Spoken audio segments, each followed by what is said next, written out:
A dull ache throbbed behind Liam's eyes, a stark counterpoint to the quiet stillness of the apartment. He knew the feeling all too well, the bitter aftertaste of a night fueled by too much bourbon. A familiar weight settled across his waist, the solid warmth of an arm holding him close. The heat of someone else's breath ghosted across the back of his neck. A deep sigh escaped him as he pieced together the haze of the previous night. The answer was a name, Ethan. His body ached in places that confirmed his worst fears.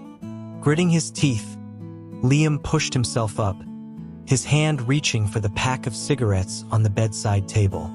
The movement stirred the man beside him. Ethan's voice, thick with sleep and still raspy from the night before, murmured close to his ear. He called him baby and wished him a good morning. Liam froze, realizing Ethan hadn't a clue who he was with. He took a steadying breath and tapped the man's cheek, his own voice firm. He told Ethan to open his eyes and see who he was really with. Ethan's body went rigid.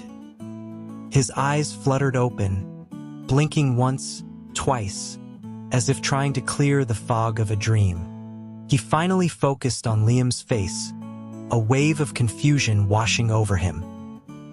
He sat up abruptly, running a hand through a chaotic mess of dark hair, and asked for a cigarette of his own. They smoked in the pre-dawn gloom, the silence thick and heavy. Ethan was the first to break it, his voice attempting a casual tone that didn't quite land. He complimented Liam's physique, saying he was good to the touch. The remark, so clinical and detached, made Liam nearly choke on a lungful of smoke. He saw Ethan's hands start to move, as if to pat his back in a comforting gesture, but it stopped halfway and fell back to the mattress. Ethan followed up with a joke, saying Liam didn't have to worry, that he'd take responsibility and Liam was no longer an untouched commodity. 12 years of friendship had taught Liam how to read every one of Ethan's tells. Beneath the swaggering humor was a deep well of discomfort. Ethan was straight, not a player, but he'd had his share of girlfriends, every single one of whom he'd proudly introduced to Liam. Liam knew his type, the quintessential girl next door with long, dark hair and wide, expressive eyes. None of them looked anything like him. Liam forced a laugh and landed a sharp kick to Ethan's shin. He told him to get over it, that they were both men and there was no need to be so dramatic. The duvet slipped, exposing the dark, purplish bruises dotting Liam's torso. The fragile levity in the room evaporated instantly. Seeing the unease return to Ethan's face, Liam sent him out for bagels and coffee. He stated plainly that what happened was just a drunken mistake, an accident that was already in the past. Ethan had been the kid next door, the one doing his homework diligently while Liam was outside, trying to coax him out to play. He'd poke at the succulents on Ethan's windowsill with a stick, calling his name until Ethan finally gave in. From breaking windows with a slingshot to skipping class to hang out at the skate park, Ethan was always the one who smoothed things over, the one who cleaned up Liam's messes.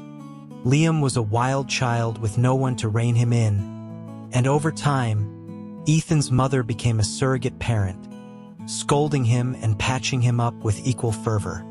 He practically lived at their house. Eventually, some of Liam's wildness rubbed off. Ethan learned to skip class, to smoke, to get into fights. And he learned about girls. Liam would never forget the day Ethan showed up, his school blazer slung carelessly over his shoulder, arm wrapped around a sweet, gentle girl. He had shot Liam a triumphant grin, asking if his girlfriend wasn't beautiful. That was the moment a cold, drizzling rain extinguished the fragile spark of hope in Liam's heart. For the first time, he regretted ever teaching Ethan how to break the rules.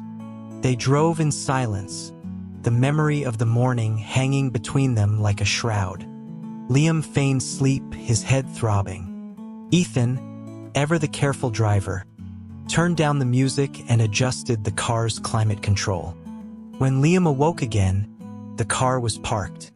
Ethan's voice was low as he spoke on the phone. He was telling his mother that the girl she'd set him up with was nice, but not his type, and that he had things figured out. The faint scent of smoke mingled with Ethan's clean, familiar scent. Liam's throat felt scratchy. He waved a dismissive hand and pushed the car door open, stumbling as he got out. A strong hand caught his arm, pulling him into a warm, steadying embrace. Ethan's palm pressed against his forehead. He noted Liam had a fever and told him not to be stubborn. A sharp crack echoed in the quiet garage as Liam instinctively slapped his hand away. Ethan had been holding his lit cigarette, and to avoid burning Liam, he'd crushed it into his own palm. He barely flinched, but Liam saw the flicker of pain in his eyes. He apologized, asking if Ethan was okay. After a moment, Ethan's voice came out, strained.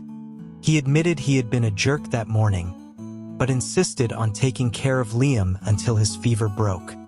After that, he said, Liam could do whatever he wanted to him.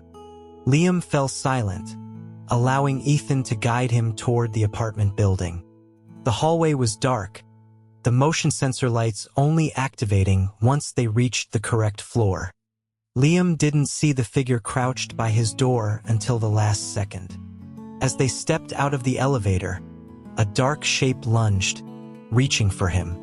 An arm snaked around Liam's waist, yanking him back just as a heavy thud echoed through the hall. The lights flickered on, illuminating the contorted, angry face of his own father. Rick was there for one reason: money.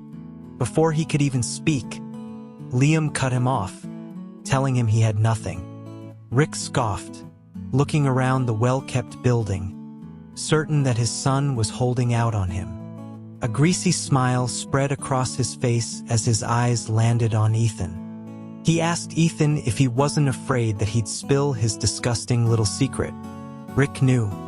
He knew how Liam felt about Ethan. It was the one piece of leverage he held, the threat he'd used for years to bleed Liam dry. It was a miserable existence, but Liam had so little in his life worth holding on to, and Ethan was the most precious part.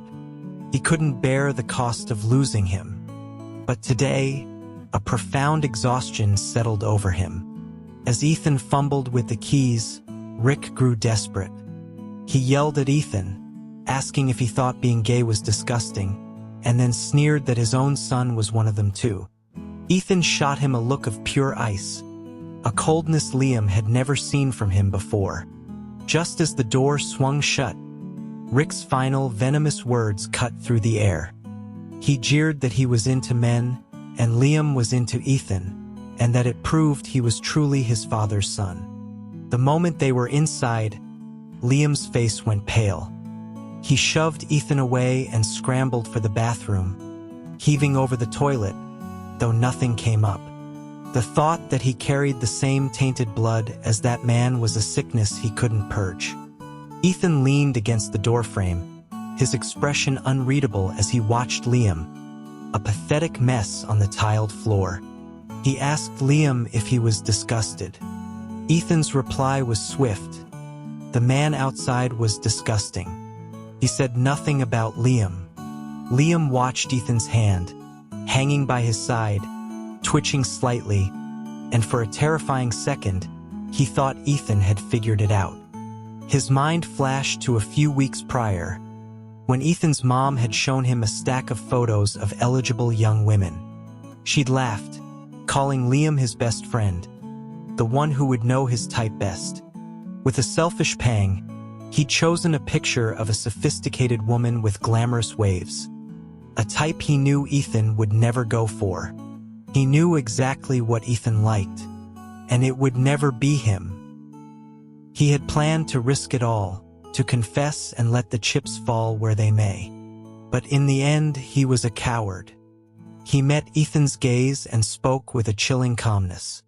He said that sleeping with his best friend felt wrong. and that perhaps it was best if they kept their distance from now on. Liam learned from a mutual friend, Sean, that Ethan wasn't doing well. Sean joked that he was walking around like a ghost, as if his wife had left him. Liam managed a weak smile. Not a wife, but a brother. Keeping their distance was a euphemism for what it really was. The end of a 12-year bond, downgraded to the occasional holiday text message. The severing had to hurt Ethan almost as much as any breakup. But it was necessary to avoid an even more catastrophic fallout. Sean remarked that Ethan's last girlfriend must have been special, since he'd never seen him this torn up over a split before. Liam sipped his drink, thinking back. With his past girlfriends, Ethan had always been the model boyfriend: dinners, movies, thoughtful gifts. But there was always a disconnect. Liam had even delivered roses for him once, when Ethan was swamped with work. The girlfriend's initial joy had faded quickly. She'd asked him if Ethan was always like this, so kind and gentle to everyone, yet somehow always miles away. Liam hadn't known how to answer. The Ethan she described was a stranger compared to the goofy, annoying man he knew. Soon after, they broke up. Ethan had gotten drunk at Liam's place, not so much sad as he was deeply confused. He had stared at the TV and asked blankly if he just wasn't cut out for relationships, insisting he was trying so hard to be a good boyfriend. Liam had remained silent, eventually covering the passed-out Ethan with a blanket.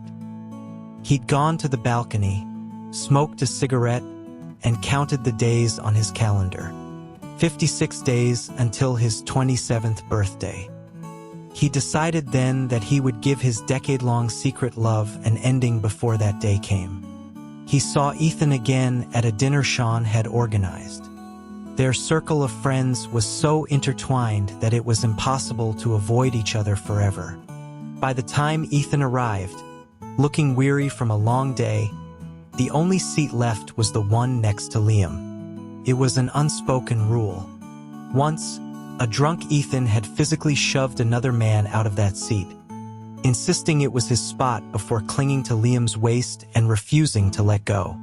Ever since, their friends saved the adjacent seats for them. Liam's first thought was that Ethan had lost weight. His jaw was sharper, and a shadow of exhaustion hung about him. As he sat, Liam caught that familiar, clean scent. The conversation briefly turned to Ethan before moving on. His voice was low and gravelly when he spoke, a quiet greeting after a long time. There was an awkwardness in his question about how Liam had been. It was the kind of stilted pleasantry reserved for strangers, not them. Liam's reply was curt. He said he was fine. Ethan murmured that it had been 36 days, then cut himself off. The silence returned, heavy and uncomfortable. Sean, ever the social director, suggested a game to liven things up. After a few rounds of drinks, everyone was loud and cheerful. It was a simple guessing game. The loser had to drink or perform a dare. Liam was terrible at it, but Ethan was usually unbeatable. Tonight, however, his mind was elsewhere. He lost every round, downing beer after beer with a self-destructive intensity. Finally, Liam snatched the bottle from his hand and slammed it on the table. He told Ethan that wasn't how you drink. The table fell quiet, sensing the tension. Ethan leaned back, tilting his head to look up at Liam, his eyes unfocused. He asked why Liam suddenly cared again, when he was the one who wanted to be left alone. Liam, swallowing his anger, drank all of Ethan's penalty beers and announced he was taking his place in the game. He lost the very next round as expected. Opting for a dare over more alcohol, he drew a card. The penalty was to let the person next to him go through his phone. Sean, in a clumsy attempt to mend their fractured friendship, designated Ethan. Liam tossed his phone over. Ethan knew his passcode. There was nothing to hide. Ethan's fingers tapped on the screen. A moment later, his expression shifted subtly. He looked up at Liam, a strange light in his eyes. A knot of dread formed in Liam's stomach as he glanced at the screen. It was open to his photo gallery, displaying a single image. A photo of Ethan, asleep. The night he decided to let go, he'd taken it as a final, secret memento. He never imagined Ethan would look through his photos. He'd hoped, prayed, that Ethan wouldn't understand the depth of feeling behind that one picture.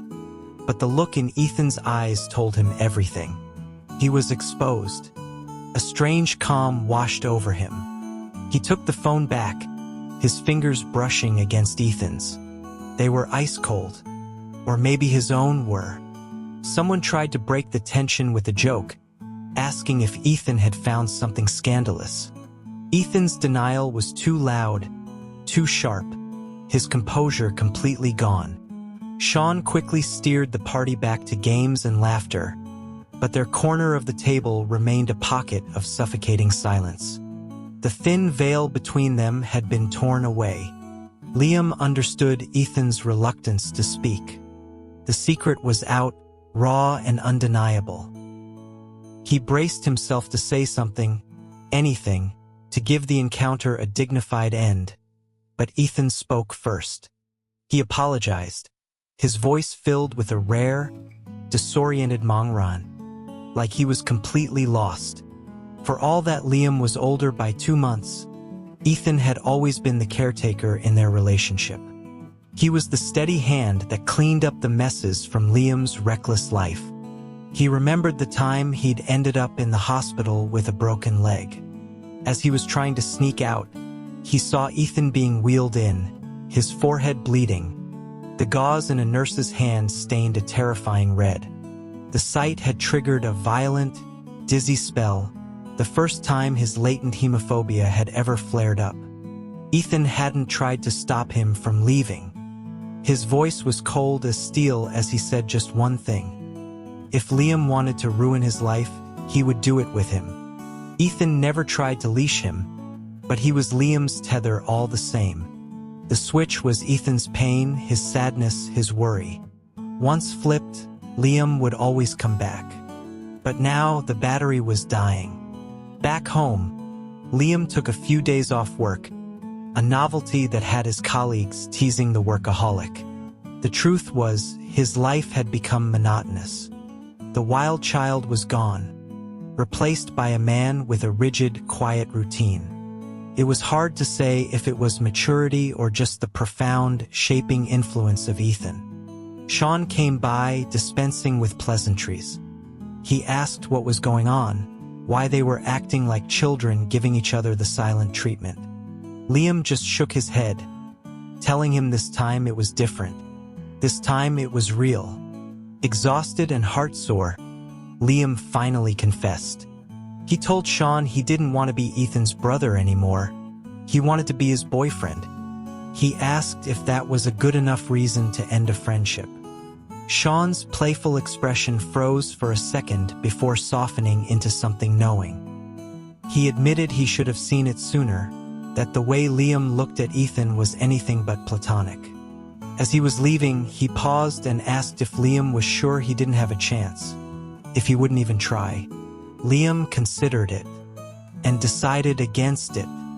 He threw himself back into his work, requesting a week-long business trip. No one is truly indispensable to another. He believed he could be fine without Ethan. On the surface, he was, but loneliness was a creeping vine, winding its way into the cracks of his life, settling deep in his bones. He decided it was time for a drastic change.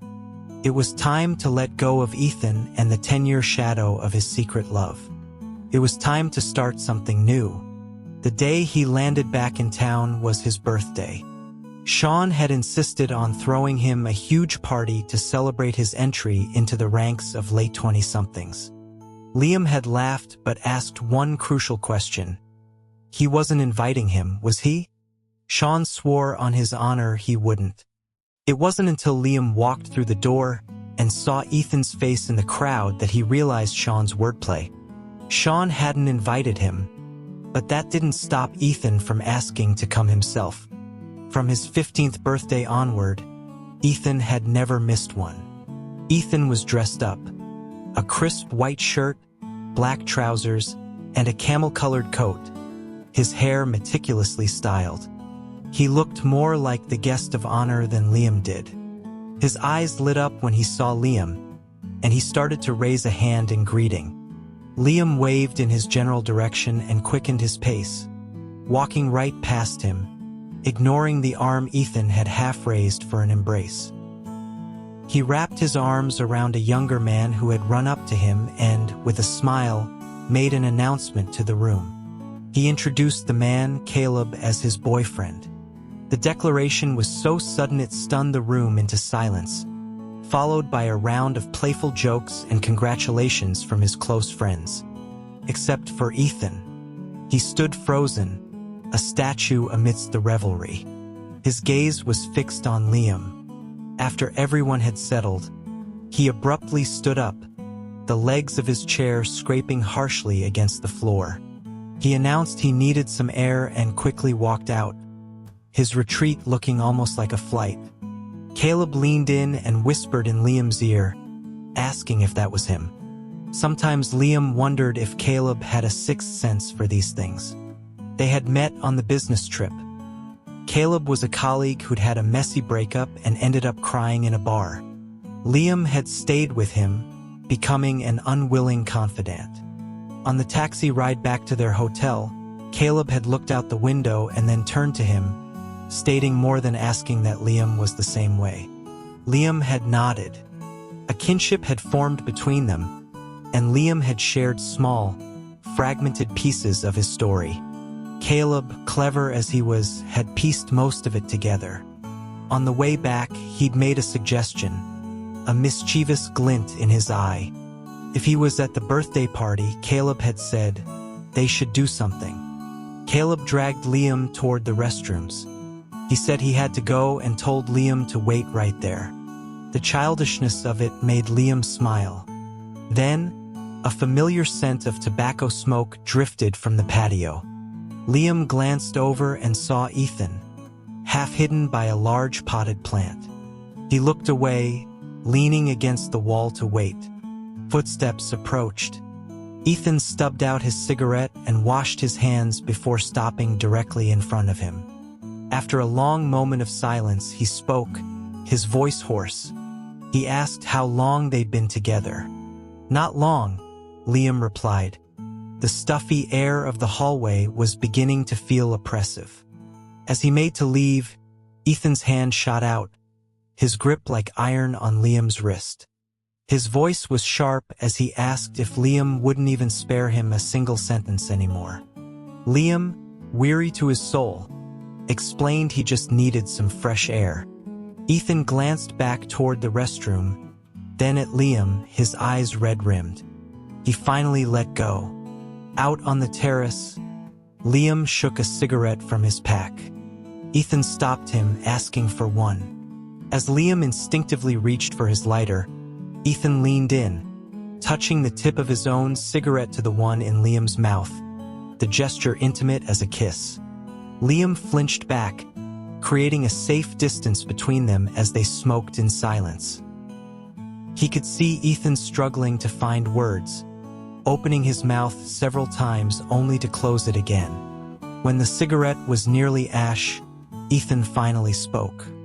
He asked if Caleb was a good man. This should have been what Ethan wanted. Liam moving on, their relationship reset to a comfortable, platonic distance. Yet in his eyes, Liam saw a raw, undeniable grief. He gave a simple, non-committal reply. Sensing the dismissal, Ethan took a harsh drag from his cigarette, his eyes watering from the smoke. He told Liam, his voice thick, that he was truly ruthless. The door behind them opened. Caleb peeked out, asking if he was interrupting. Liam glanced at Ethan, who seemed to have nothing more to say. He shook his head at Caleb and told him they could go. He had only taken a few steps when Ethan's voice called out his name. Liam paused and turned back. Ethan asked if they were still friends. Liam nodded, saying of course they were. A pained look crossed Ethan's face. He said that was a shame, because he didn't want to be Liam's friend anymore. It seemed that dinner had been the last flicker of a dying flame. Liam had imagined many endings for them, most involving him quietly disappearing from Ethan's life. He never thought Ethan would be the one to declare it over. Caleb apologized profusely, thinking he had ruined everything. Liam assured him it wasn't his fault. Caleb had been convinced Ethan felt the same way, that he just needed a push. Liam hadn't believed it, but he'd agreed to the charade simply to give Ethan peace of mind. A futile effort, it turned out. In the aftermath, Caleb was plagued by guilt, constantly doing small, kind things for Liam. One night, a frantic, whispered call came through. It was Caleb, telling him to come quick, that his secret love had gone crazy. When Liam arrived at Caleb's apartment complex, he found Ethan locked in a brutal fight with another man. Ethan was fighting with a wild, desperate recklessness, purely venting his rage. He rarely resorted to violence, believing fists solved nothing. But he'd learned to fight, he'd once joked, in case Liam ever came to him crying after getting beat up. Now he fought like he couldn't feel pain, ignoring the blows he took in return. Caleb tried to intervene and took a stray punch to the ribs. Liam rushed over to help Caleb, and at the sight of them, Ethan finally stopped. His wild, red eyes landed on Liam's hand supporting Caleb. Caleb, bent over in pain but looking embarrassed, explained that the other man was his ex-boyfriend. That was all Liam needed to understand. He told Caleb and his ex to leave, that he would handle Ethan. In the car, Ethan was silent, seething. He finally exploded, demanding to know how Liam could be so infatuated that he would defend a cheater. He asked if Liam was afraid he'd hit him again, sneering about how he never realized Liam was so blinded by love. When Liam tried to interject, Ethan cut him off. He raged that Liam had thrown away 12 years of friendship for a guy he'd just met. He shouted that if he had known Caleb was the kind of person to mess around, he never would have let Liam go to him. His chest heaved, his expression one of profound hurt, as if Liam had betrayed him in the worst way imaginable. The words were laughable. Liam pointed out coolly that Ethan was just his friend, so what right did he have to let him do anything? Ethan was quiet for a moment, then a bitter laugh escaped him. He said that sometimes Liam was brilliant, and other times he was unbelievably dense. He repeated that he didn't want to be his friend. Liam met his gaze, a powerful premonition washing over him. Ethan's next words confirmed it. It was because he wanted to be his lover.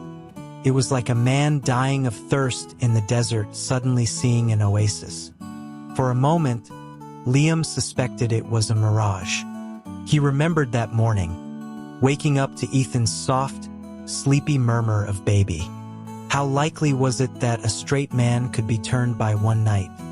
Ethan's face suddenly flushed red. He stammered that he'd never slept with anyone else, and that in his drunken state, he'd mistaken Liam for Puffy, his childhood golden retriever. The explanation was so absurdly comical that Ethan's embarrassment quickly turned back to anger. He demanded to know about Liam and Caleb. Liam told him he had no intention of breaking up with him. Ethan looked ready to combust, until Liam delivered the final blow. He explained that it was because they had never been together in the first place. It was time for the truth.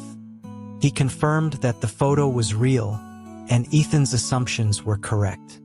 But then he met Ethan's eyes, which now held a barely concealed joy, and laid out his final defense. He asked how he was supposed to believe that more than 20 years of being straight could be undone in a single night. Ethan began to appear everywhere. Caleb nudged him one day, asking if Ethan was trying to court him. Liam didn't know how to answer. Their old dynamic had returned, but with subtle, deliberate changes. The double combo movie meal became a couple's combo, with one large soda and two ridiculously decorated straws. No matter how late he worked, Ethan's car was always waiting outside, the man himself leaning against it trying to look cool in the freezing weather. One night, they found a tiny kitten shivering in the bushes. Liam scooped it up, planning to take it home. But Ethan stopped him, arguing that he had more experience with pets and should take care of it until Liam was ready. A few days later, when Liam came to get the cat, Ethan refused with a roguish grin. He said that a child was a good way to keep the mother around, so Liam would just have to come to his place whenever he missed the kitten. He dodged the kick Liam aimed at him, his expression softening. He repeated, his voice low and serious, that if Liam missed him, he should come find him. After that, visiting the cat became a weekly ritual. If Liam was busy or just didn't want to see Ethan's face for a week, Ethan would show up at his door, kitten in tow, claiming the little animal missed him. One afternoon while they were at the mall, Ethan stopped dead in his tracks, staring intently at a claw machine. The pink, fluffy machine seemed completely out of character for him, but he wouldn't move, insisting Liam had to win a prize for him. Liam laughed, asking when he had become so childish. Ethan's gaze dropped. After a moment, he mumbled that Liam had won one for Caleb, but wouldn't for him. Liam froze, realizing Ethan must have been watching them that day. He'd been trying to cheer Caleb up after their breakup. He had been following him. He gently lifted Ethan's chin, checking for tears before asking if he'd been spying on him. Ethan admitted quietly that he just wanted to be near him, to see him. All of Caleb's well-meaning gestures of support had probably looked like something else entirely to a jealous observer. Liam's gaze softened. He asked Ethan what he wanted, and that he'd win it for him. Ethan pointed through the glass at a plush toy shaped like a small yellow pear. He repeated his request, his voice firm. When the pear plushie dropped into the chute, Ethan bent to retrieve it, but Liam grabbed it first. He held it, his expression serious. He reminded Ethan that friendship was supposed to be stronger than love, and that if they took this step, there was no going back. He asked if Ethan was sure. Ethan smiled, a real brilliant smile. He said if the price of a secure friendship was watching Liam with someone else, he would rather take the risk. Liam tossed the plush toy to him. He told him to take good care of it because it was the only one he was getting. He turned and started to walk away, but the sound of frantic footsteps grew louder behind him. Ethan caught up, his fingers lacing through Liam's. He said he thought the kitten really missed him, and maybe they should head back now. Liam looked at him, an eyebrow raised. He asked if Ethan was even pretending anymore. Without missing a beat, Ethan continued, suggesting that Liam's apartment was too small for the two of them, and he should just move in with him. Liam scoffed, asking who said anything about moving in together, and told him to have some shame.